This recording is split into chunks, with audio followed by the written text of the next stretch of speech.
Quand on parle de la réalité ou qu'on parle du réel, ce que je veux dire par le réel, c'est la relation entre l'homme et les plants. C'est ça le réel. Au niveau de l'expérience, puis au niveau du contact, au niveau de la télépathie. Puis ce que l'homme a de la difficulté à comprendre sur le plan matériel, une fois qu'il est incarné, c'est que la réalité est à l'envers de notre réalité. La réalité des plants est à l'envers de notre réalité psychologique. À l'envers, réellement à l'envers. Puis, comprendre l'envers de la réalité pour un être humain, c'est difficile parce que on est foncièrement des êtres réceptifs. Puis quand je dis réceptif, je veux dire qu'on est réceptif au niveau intuitif, on est réceptif au niveau de la pensée, on peut être réceptif au niveau télépathie, on est réceptif. Mais la réception qui fait partie de notre conscience, puis qui établit notre conscience, puis qui forme notre conscience, c'est une réception basée sur le besoin de l'expérience de l'âme. Ce n'est pas une réception fondée sur l'équilibre qui doit naître entre le mortel et les plants. Donc, comme c'est une réception qui est basée sur l'expérience de l'âme, à travers le mécanisme de la manipulation, on est obligé psychologiquement, au cours de notre développement, à partir du moment où on est jeune, jusqu'à la mort, on est obligé de s'adapter à des conditions qui nous sont imposées d'ailleurs, sans en comprendre les mécanismes obscurs, donc la manipulation. Et c'est ça qui crée chez l'homme énormément d'anxiété existentielle.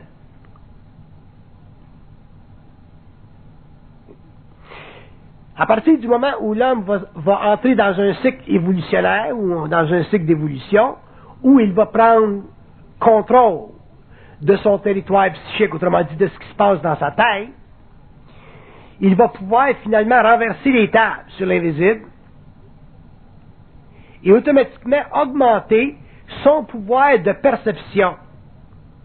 Mais non pas en fonction de ce que l'invisible veut lui faire croire ou veut établir, mais en fonction de sa capacité de lutter contre l'immersion instantanée de ses pensées dans une conscience qui n'a pas la maturité de sa propre lutte. Une fois que l'homme va avoir la maturité de sa propre lutte, autrement dit, à partir du moment où l'homme va être habitué à lutter contre les plans, à partir du moment où l'homme va toujours être en guerre contre les plans. Quand je dis être en guerre contre les plans, je veux pas dire que tu es toujours de mauvaise humeur. Je suis pas toujours de mauvaise humeur avec eux autres. Cela, je suis toujours en guerre avec eux autres. Dans le sens que je m'en laisse jamais imposer par eux autres.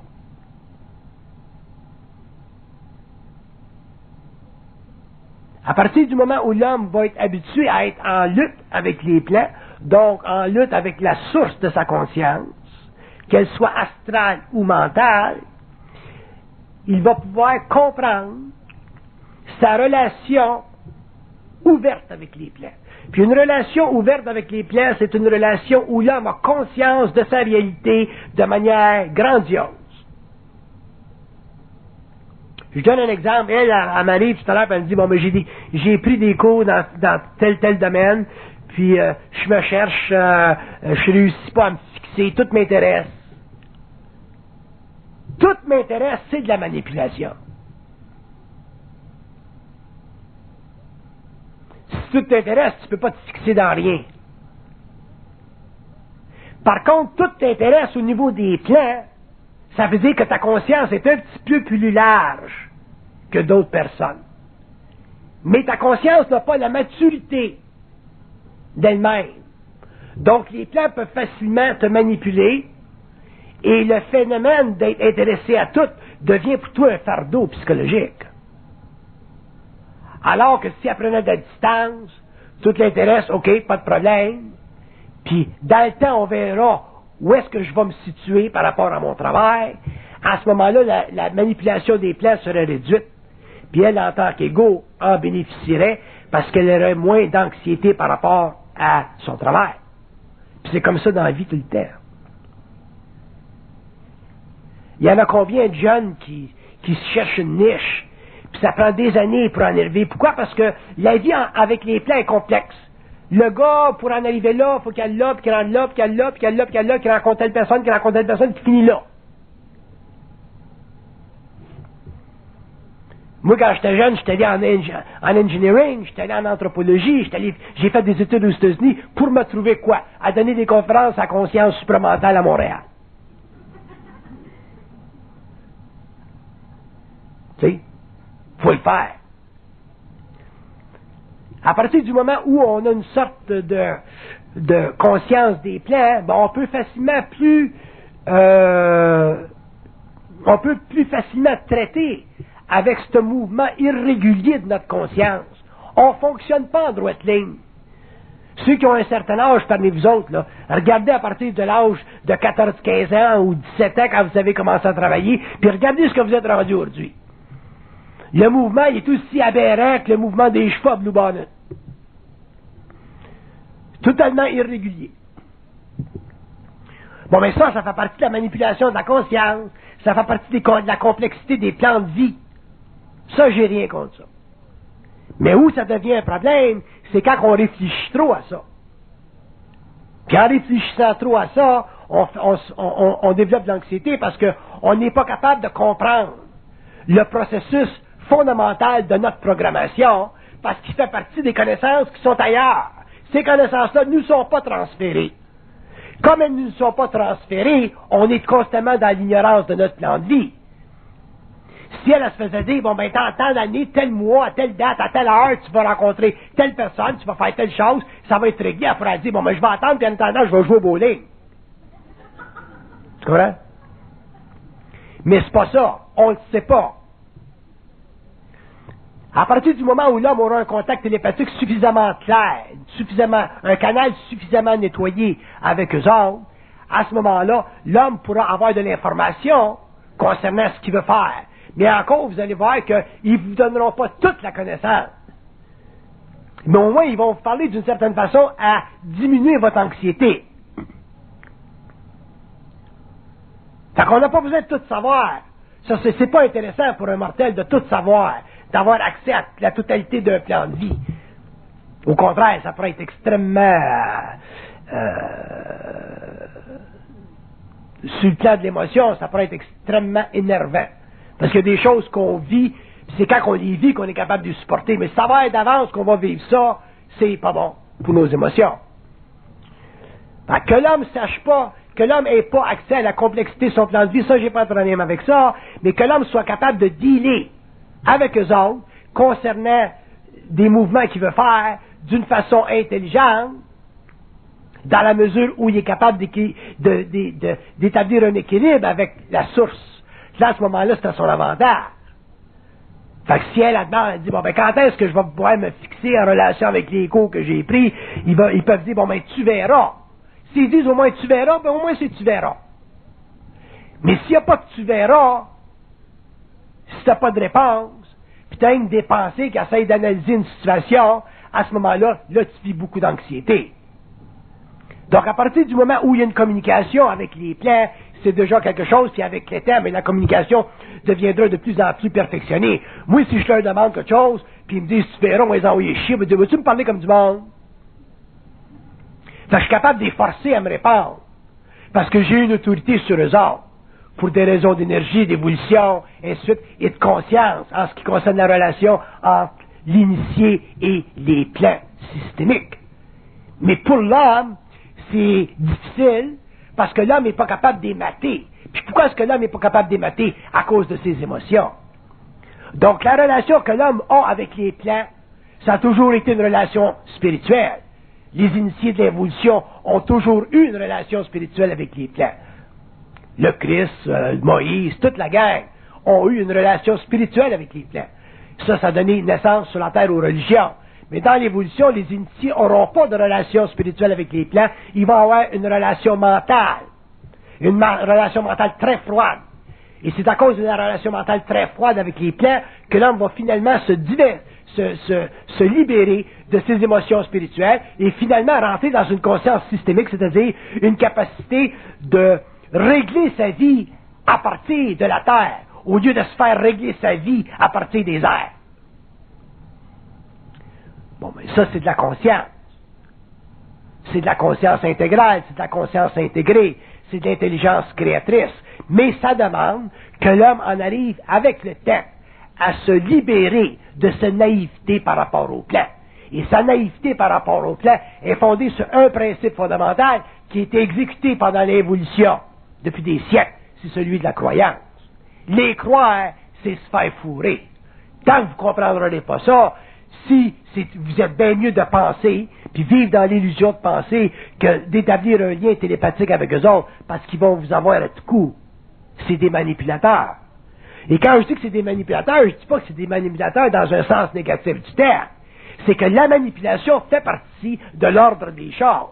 Puis vous allez dire, ben, pourquoi est-ce que la manipulation fait partie de l'ordre des choses? Puis je vais vous dire, parce que ça fait partie des lois hiérarchiques. Vous allez dire, mais pourquoi ça fait partie des lois hiérarchiques? Puis je vais vous dire que tout ce qui est plus grand domine ce qui est plus petit. Tout ce qui est plus fort domine ce qui est plus faible. Tout ce qui est plus vaste domine ce qui est moins grand. Tout ce qui est plus intelligent dans le sens de tout ce qui a accès à plus d'informations domine ce qui est moins informé. C'est des lois hiérarchiques. Ça existe, ça a toujours existé. Ce qui va se produire avec l'évolution, c'est que cette loi-là va finalement être équilibrée. Le rapport hiérarchique avec l'invisible va finalement disparaître parce que l'homme, éventuellement, va en arriver à intégrer ces forces-là, donc développer ce que j'appelle une conscience en fusion, c'est-à-dire une conscience unifiée à sa source. Mais unifiée à sa source, c'est pas unifié dans le sens des orientaux. Un avec la nature, puis un avec Dieu, puis un avec si. Unifié, ça veut dire qu'on est sur le même pied d'égalité. Même pied d'égalité, ça veut dire que je suis capable de vous parler comme vous êtes capable de me manipuler. Je suis capable de vous mettre en vibration comme vous êtes capable de me mettre en vibration. Je connais les lois occultes de votre monde comme vous connaissez les lois de la matière.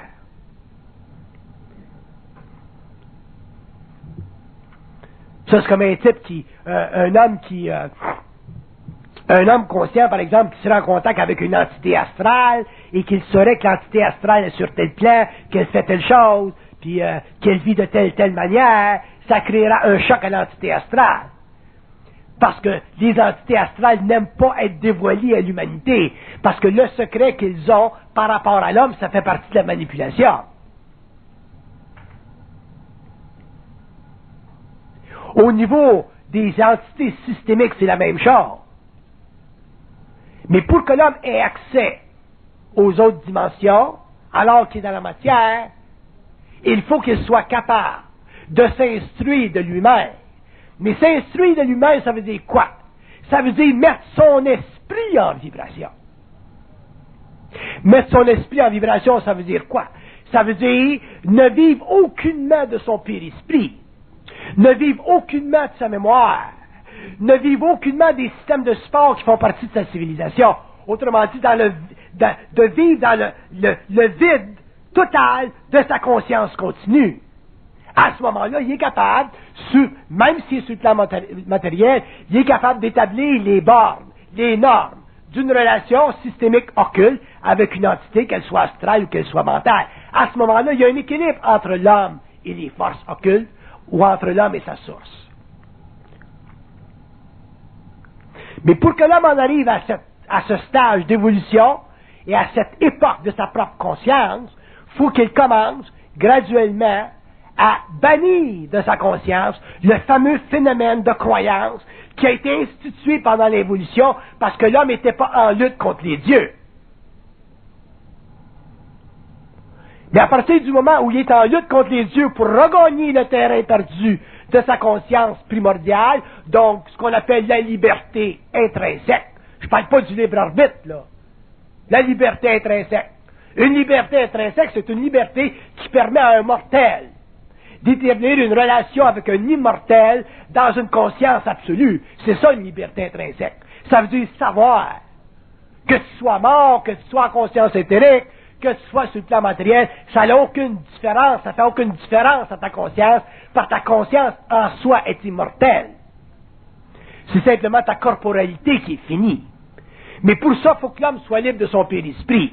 Votre périsprit, c'est la totalité de la connaissance qui fait partie de votre conscience personnalisée. C'est ça que vous avez lu, c'est ça que vous avez appris, c'est ça qu'on vous a dit. C'est pas ce que vous savez par vous-même. Ça vient de l'extérieur. On vous a donné l'autorisation. On vous a autorisé à savoir telle chose, telle chose, telle chose, et vous êtes devenus, au cours des âges, des êtres connaissant certaines choses, des êtres éduqués à certaines choses, des êtres informés de certaines choses, mais non pas des êtres qui sachiez ou saviez par eux-mêmes, ou qui savaient par eux-mêmes. L'homme ne sait rien par lui-même, parce qu'il est toujours confondu par le monde des esprits à travers une pensée qui est nullement créatrice, simplement réfléchie. Donc avec l'évolution, l'homme deviendra libre, c'est-à-dire il exercera le droit universel à sa liberté intrinsèque, à sa liberté intrinsèque. Et ce droit est fondé simplement sur la nature même de sa propre lumière. Il n'y a rien de sorcier là-dedans. Il n'y a rien d'extraordinaire là-dedans. Ça fait partie de sa lumière. Et sa lumière fait partie de quoi? Sa lumière fait partie de la conquête des ombres.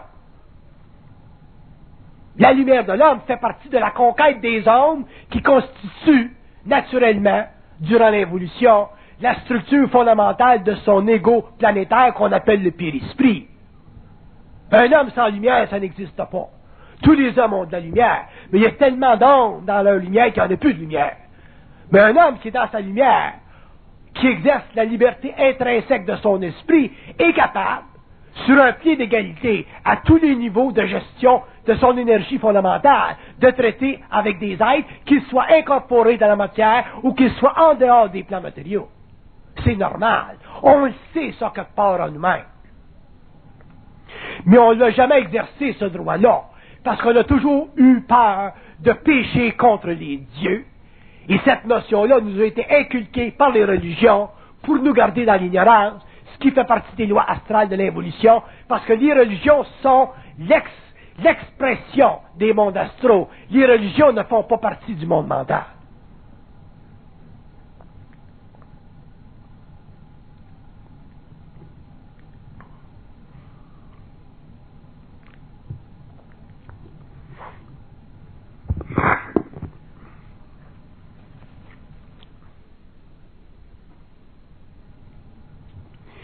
Si vous pensez pour une minute que la conscience supramentale, c'est une conscience qui sera demain sociale, comme la conscience religieuse, vous dites une conscience sociale, vous vous trompez. La conscience supramentale ne sera jamais une conscience sociale.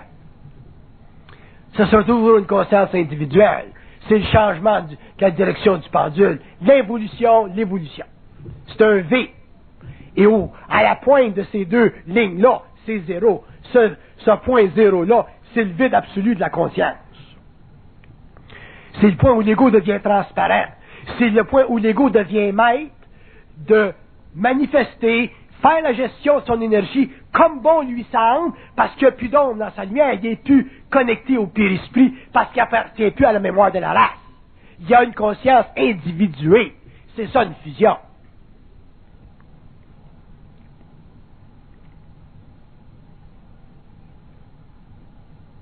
Vous pouvez pas vous attendre à des résultats concernant la conscience ou votre conscience personnelle, comme vous pouviez vous attendre dans le temps, dans l'évolution, à des résultats en ayant voir des maîtres dans le rien ou en ayant l'église le dimanche.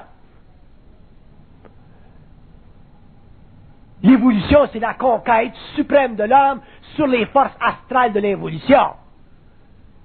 L'évolution, la conscience évolutive, c'est une conscience qui pourra finalement remettre un ordre dans le désordre de l'évolution. L'homme connaîtra les fondamentales des mystères à tous les niveaux.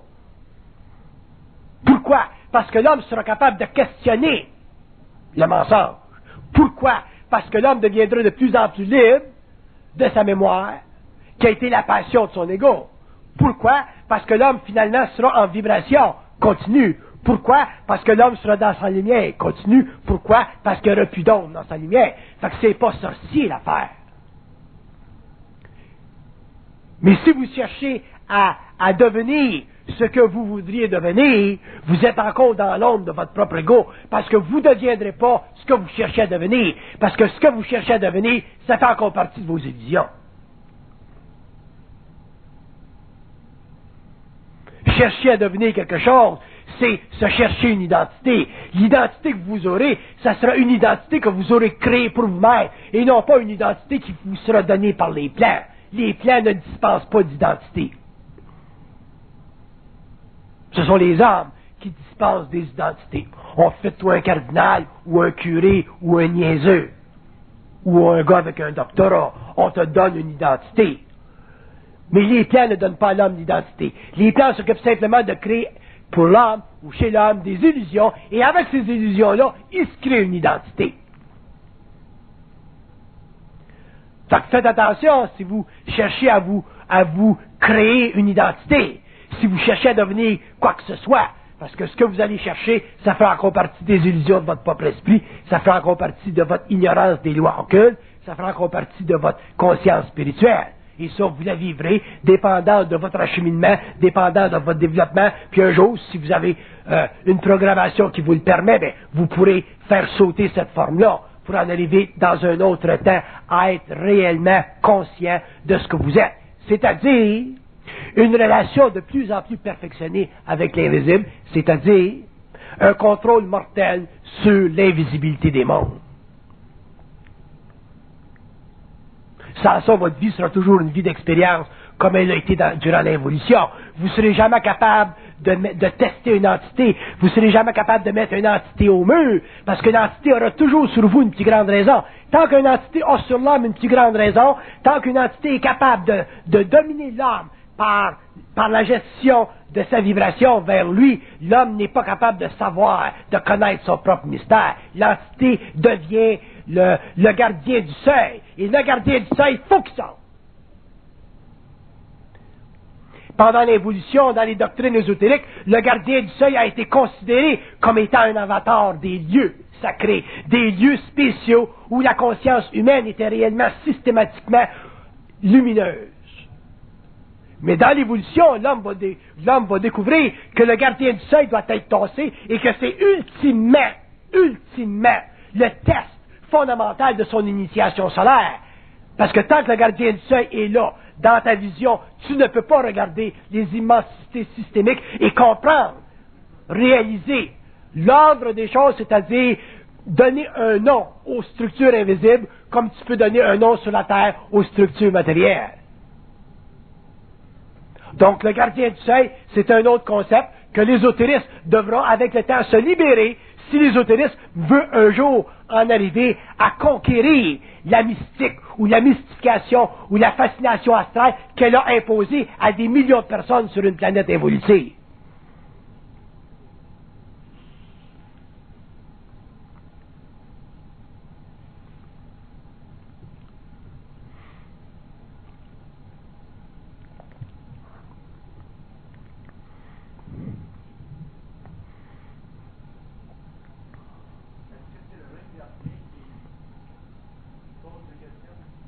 Le gardien du seuil, c'est une entité qui a le devoir de garder toute âme en dehors du contact avec elle-même, à travers l'esprit, son esprit.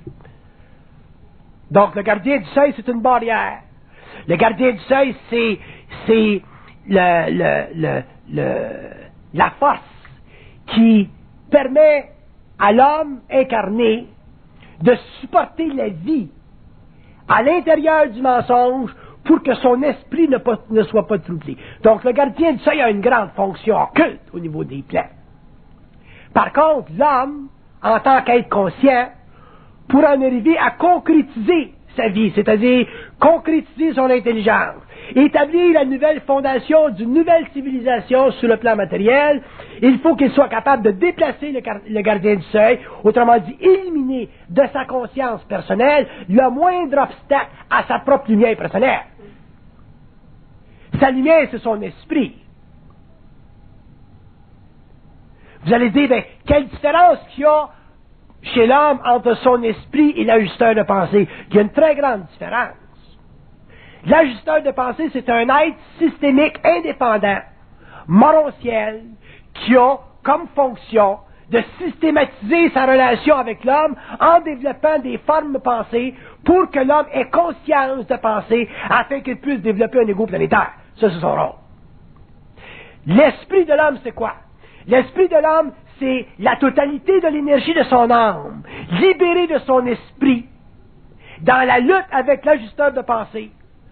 Ça qui crée finalement la fusion et qui donne finalement à l'homme conscient un statut universel, c'est-à-dire une capacité de regard dans les archives, c'est-à-dire une compréhension très avancée dans la structure des mondes, donc dans la psychologie organisationnelle de son moi, qui, dans le fond, représente la totalité de ce que l'homme a besoin sur une planète expérimentale pour être bien dans sa peau. S'il n'y a pas ça, il ne peut pas être bien dans sa peau, parce qu'il est toujours à la recherche d'une identité. À travers l'amour, à travers le travail, à travers la structure sociale, à travers son expérience confuse de la vie, il est toujours à la recherche d'une identité. Puis il arrive à 80-85 ans, il est tellement fatigué dans son esprit qu'il est content de mourir.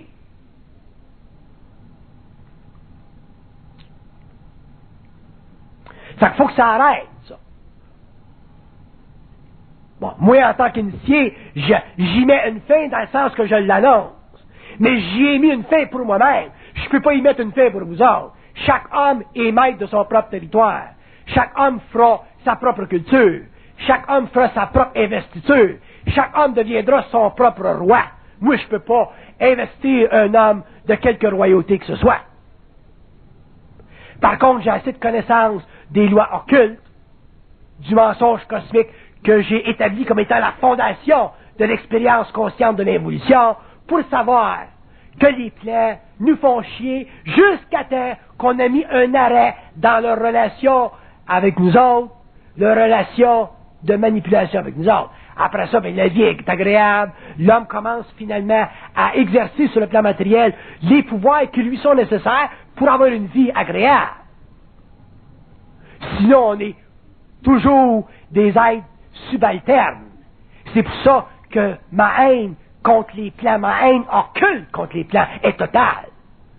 C'est pas que j'haïs les plans dans le sens péjoratif du terme.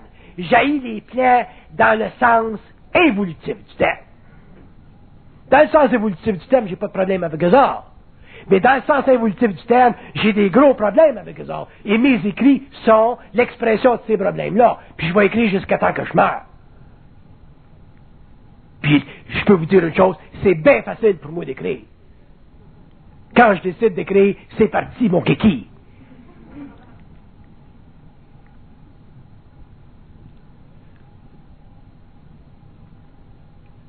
Mais l'homme conscient, il écrit un livre, je ne sais pas comment ça s'appelle, il écrit un livre. Les hommes écriront des livres. Ils écriront des livres à leur niveau. Et ces livres-là, à leur niveau, ça servira pour des gens à tel niveau.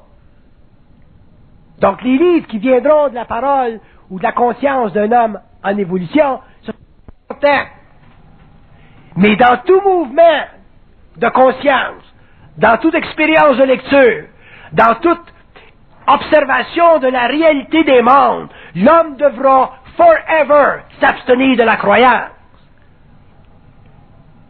Parce que la croyance, c'est fondamentalement un besoin psychologique de l'ego de se rassurer contre une finitude parce qu'il n'est pas capable de supporter une infinité. Alors qu'un homme conscient est capable facilement de vivre dans le vide de sa conscience pour toujours extraire de ce vide systémique-là de la matière qu'on appelle de la pensée pour éclairer ses frères dans le monde. Il est là le but. Créer quelque chose avec rien. Et si l'homme n'est pas capable de créer quelque chose avec rien, c'est-à-dire de mettre en vibration sa lumière, qui elle est capable de créer des formes nécessaires à l'évolution de la conscience humaine pour ceux qui sont arrivés à un certain niveau de développement dans le monde, à quelque niveau que ce soit, pour quelque race que ce soit, mais à ce moment-là, il n'est pas créatif. Il est encore en gestion, il est encore en évolution, il est encore en développement et il se cherche encore une identité. Mais quand l'homme aura une identité, ce sera très facile pour lui de s'instruire de lui-même et automatiquement instruire les autres. Mais cette fois-ci, quand il instruira les autres, il instruira les autres dans la connaissance et dans l'importance de ne pas croire à ce qu'il dit. Un homme qui vous engage à croire à ce qu'il dit est déjà astralisé. Un homme qui vous engage à croire ce qu'il dit est déjà astralisé. Un jour, vous comprendrez ça. Il ne s'agit pas pour l'homme de croire ce que l'homme dit, il s'agit pour l'homme de savoir ce que l'autre dit. Et là, la différence. Don't ask me what I know. Tell me what you know and we'll see if we can agree. Grosse différence. Donc la haine que j'ai contre l'évolution, contre les systèmes de croyance, de quelques coins du monde qu'ils viennent, cette haine-là, c'est une haine occulte fondamentale qui est à la base de la reconstruction de la conscience humaine pour l'évolution de l'homme et la prise de conscience qui est nécessaire pour que sur la Terre, il cesse d'être un animal accoutumé. Assujetti. Sans puissance personnelle. Sans conscience créatrice. Obligé de toujours s'abreuvoir à la fontaine de l'ignorance sanctionnée.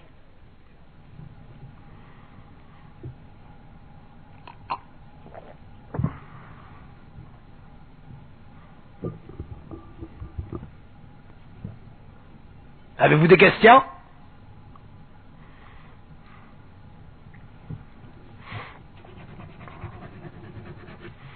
La conscience supramentale, donc, le concept qu'on donne à la psychologie évolutionnaire, c'est une conscience qui est nouvelle. C'est une conscience que l'homme lui-même se créera à sa mesure. Ça ne se discute pas une conscience. Si elle est en conscience, puis moi je suis en conscience, sa conscience est aussi valable que la mienne. Ça se discute pas de la conscience. Puis quand tu es en conscience, puis tu rencontres quelqu'un qui est en conscience, puis qui te dit, bon ben, telle chose, t'es obligé de fermer ta gueule et de dire, ouais, c'est vrai, c'est intéressant. T'es supposé de comprendre ce qu'elle te dit. T'es supposé de savoir ce qu'elle te dit. Si t'es pas capable de savoir puis de comprendre ce que l'autre personne te dit, t'es pas en conscience créatrice, t'es en conscience réfléchie, puis t'as un problème d'identité, t'as un problème d'ego, puis éventuellement, il va y avoir une guerre de mots entre vous autres. Puis il y en a un qui va finir par dominer l'autre. Il y en a un qui va finir par être plus doctrinaire que l'autre. Il y en a un qui va former une école.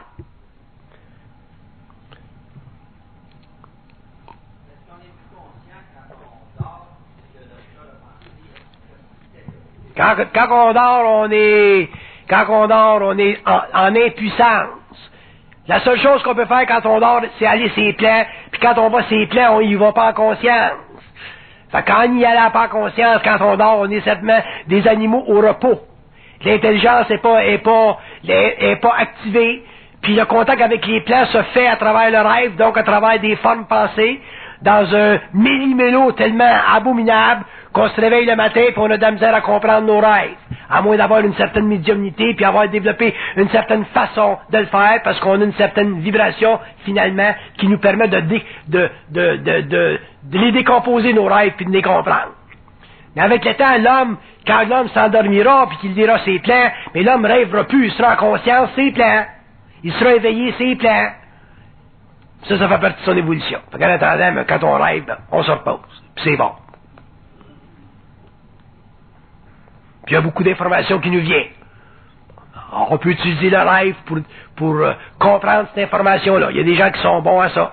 Puis ça leur est utile. Ça fait partie de l'évolution de l'homme. Donc éventuellement, l'homme sortira de son corps. Puis l'homme ne dormira plus. Même quand tu dormiras. En attendant, il dort.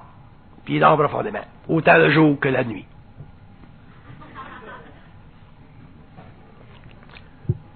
Ben, c'est pas qu'on dort rien que la nuit. L'intensité dans la vibration est basée sur la certitude mentale de votre conscience centrique.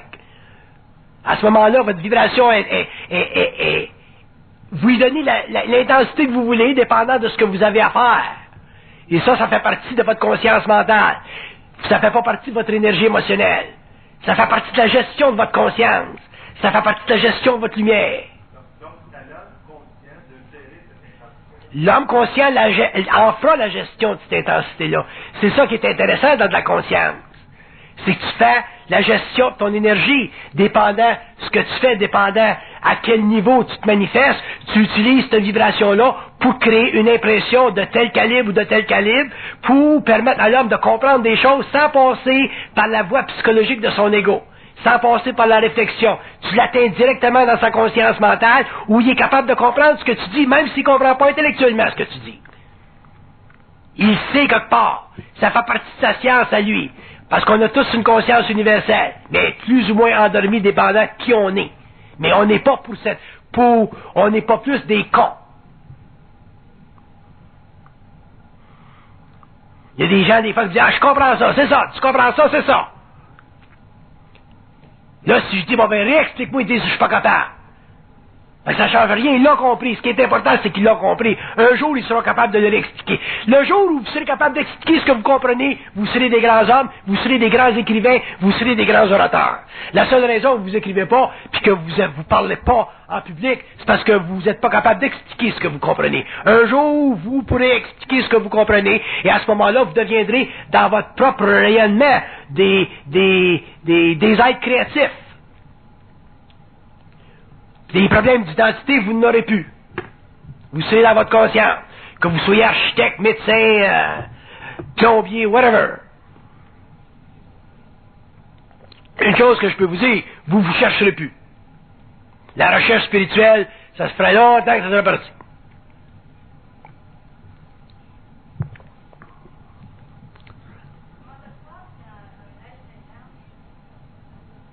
Comment ça se passe quand un être s'incarne sur Terre?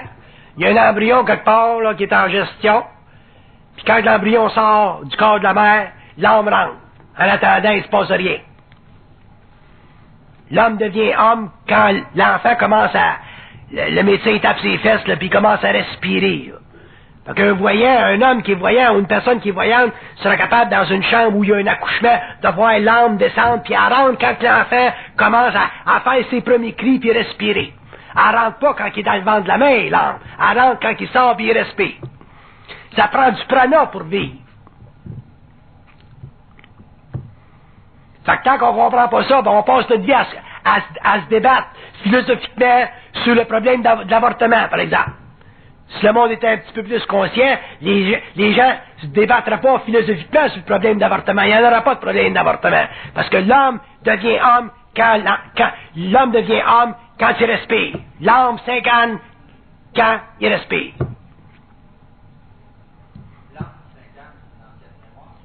L'âme qui s'incarne, c'est une entité, c'est l'âme, c'est une ancienne mémoire, effectivement.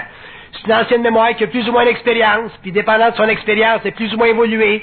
Puis en tant que parent, ben, elle va vous casser les pieds à travers ce que vous appelez son caractère et sa personnalité, puis avec l'éducation, ben, vous allez l'éduquer.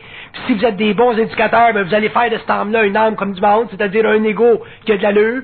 Puis si vous n'avez pas d'allure comme parent, vous allez avoir une âme qui n'aura pas d'allure parce qu'elle n'aura pas l'affection puis l'amour qu'elle a de besoin pour grandir puis se développer une sécurité dans son ego planétaire. Comme ça que ça marche. Fait qu'avoir des enfants, c'est bien important, puis c'est bien sérieux, puis les élever, avoir soi-même une certaine conscience pour les élever, c'est fondamental. Puis si vous n'avez pas ça, vous êtes des cons, je parle pas de vous autres, si vous êtes des cons, puis les enfants ont pas ce qu'ils ont de besoin, l'âme n'a pas ce qu'elle a de besoin pour se nourrir, puis grandir, puis aider au développement d'un ego suffisamment balancé, bien, vous avez ce qu'on a dans le monde. Des êtres qui sont malheureux, des êtres qui sont criminels, puis des êtres qui se plaignent que les enfants, leurs parents ne leur ont pas donné l'affection nécessaire quand ils étaient jeunes, les filles qui se plaignent que les pères les ont violés, puis des gars qui se plaignent que les pères les ont battus, ainsi de suite, ainsi de suite. L'histoire de l'humanité. En gros. Les plans travaillent avec ça. Pardon? Les plans travaillent avec ça. Les plans, quand un homme est, avant l'incarnation, quand un homme est en train de développer son plan de vie pendant des années, puis des années, puis des années, puis quand s'incarne, La condition dans laquelle elle s'incarne sur la terre, quand elle est sur les plans, c'est très très différent que la condition qu'elle vit sur la terre quand elle est incarnée. Une âme peut être gung-ho de s'incarner dans un pays où, par exemple, il y a la guerre. Parce que pour elle, la guerre va lui permettre d'évoluer. La souffrance permet d'évoluer. Ça fait partie des notions, ces plans. Mais quand tu es incarné ici, en Croatie, ou en Serbie, ou en Russie, tu es incarné ici, c'est pas un cadeau. C'est bien mieux d'être incarné au Canada que d'être incarné là-bas. Ça fait que, il y a une grosse différence de perception entre une âme, ses plans, et une âme de la matière. Puis, là, vous allez dire, ben, qu'est-ce que c'est qui détermine ça? Ben, c'est l'âme elle-même, puis d'autres gangs en haut, au-dessus d'elle, parce que c'est tout hiérarchisé, cette affaire-là. Puis, souvent, des âmes veulent s'incarner, puis ils n'ont pas le droit de s'incarner. Il y a des contrôles, ces autres plans. Puis, un jour, ça serait intéressant d'écrire des livres sur ça, comment c'est structuré, ces mondes-là. En tout cas, c'est du stock. Vous pensez qu'il y a du désordre ici, laissez-moi vous dire qu'il y en a là-bas.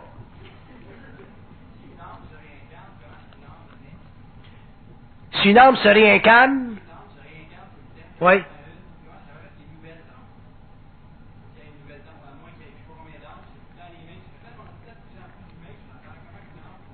Mon cher ami, des âmes, il y en a tellement, vous n'avez pas d'idée. Puis il n'y aura jamais assez de corps pour toutes les remplir. Puis les âmes sont pas que sur le plan matériel, il y a des âmes sur le plan astral, il y a des âmes sur d'autres planètes qui sont incarnées. Essayez pas de comprendre la relation mathématique entre les âmes qui sont ses plans et les âmes incarnées sur le plan matériel. Il y aura toujours assez de corps ici pour les recevoir, cette gang-là. Laissez-moi vous dire ça.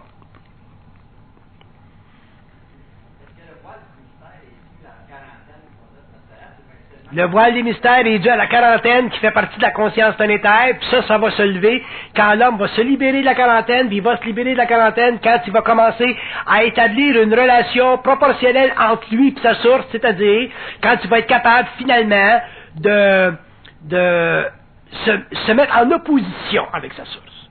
Et quand je dis se mettre en opposition, je ne veux pas dire se mettre en opposition dans un sens égocentrique du terme. Opposition dans le sens d'égaliser sa relation avec la source.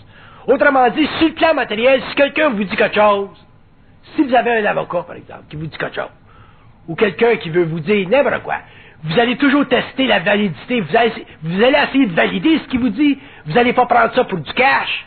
Bon, mais c'est la même chose, c'est plein. Le problème, c'est que pendant l'évolution, on a toujours pris pour du cash ce qu'ils nous ont dit, parce qu'on était des êtres spirituels, puis on était niaiseux, puis ça faisait partie de l'évolution. Alors, le pouvoir astral sur la conscience humaine découle de ça. Ça fait partie de la quarantaine. Quand l'homme va sortir de la quarantaine, qui va être un petit peu plus dans sa lumière, puis qui va se faire dire des choses à partir des plans, à ce moment-là, il va être capable de faire l'avocat du diable, en voulant dire, si tu me dis quelque chose, démontre-moi-les ça, prouve-moi-les ça. Parce que l'homme va avoir assez de lumière, une fois qu'il va être libéré de ses propres ombres, ou de son périsprit, l'homme va avoir assez de lumière pour les confronter, puis quand il va les confronter, ces entités-là vont être obligées d'abattre pavillon, parce qu'ils sont obligés de te répondre. J'ai jamais eu une entité qui m'a pas répondu, moi. J'ai parlé à bien du monde, j'ai canalisé l'information avec beaucoup de médiums, il y a des entités astrales qui ont canalisé l'information à travers des hommes et des femmes que j'ai connus pendant des années dans mes séminaires, puis jamais une entité a refusé de me répondre parce qu'ils sont pas capables de le faire. Et la raison qu'ils sont pas capables de le faire, c'est parce que quand tu es dans ta propre lumière, tu es capable de déculotter de l'autre bord parce que tu sais ce qu'ils font.